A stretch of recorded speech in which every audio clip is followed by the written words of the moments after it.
the Book Expo, which is probably one of the largest writers' conferences. And great experience. Great experience. It gave us several opportunities to pitch in person. Pitch in person to agents. And we got a lot of business cards and a lot of invitations to submit some further. Those people are probably long gone now. They're with a different agency. If in business at all. The agents move around quite a bit.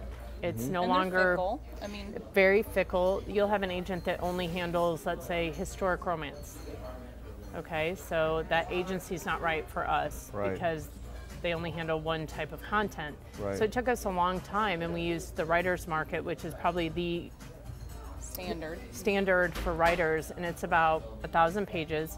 It includes all the agencies in the country that are reputable, the agents that are reputable, the publishers. If you want to write articles, you can submit them to these magazines. If you're wanting to submit photography, it's really a comprehensive guide for writers. And so we went through that, kind of piecemealed thing together, what agents handled thrillers. Had a handful, and then she got to work submitting and trying to get us going in that direction. All the while I had the book, but she was working on getting us pitched to the people that might take us into consideration.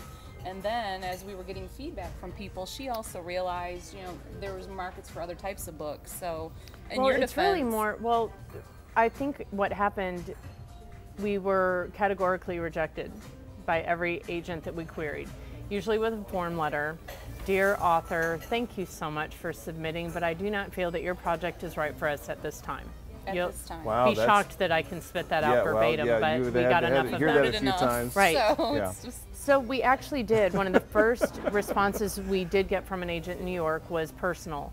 And it said, well, it was a form letter, but at the top she wrote, 80,000 words too long. Nice. 80,000. And you've already come down 200,000. Exactly. It came from the Oxford English Unabridged. I took care of that, however, by just removing the word that. So she brought it down to the abridged dictionary, and then we learned it was still about 100,000 words, and so then we went like this. And for a novel, it is still 64 pages too long for a publisher to accept. Well, rather than a booklet, why not? Rather than a book, why not just make it a pamphlet? I was thinking we were actually a flyer. Yeah. Well, we were going to do it on a BevNap. A novel flyer. That's a novel idea. That's a novel idea.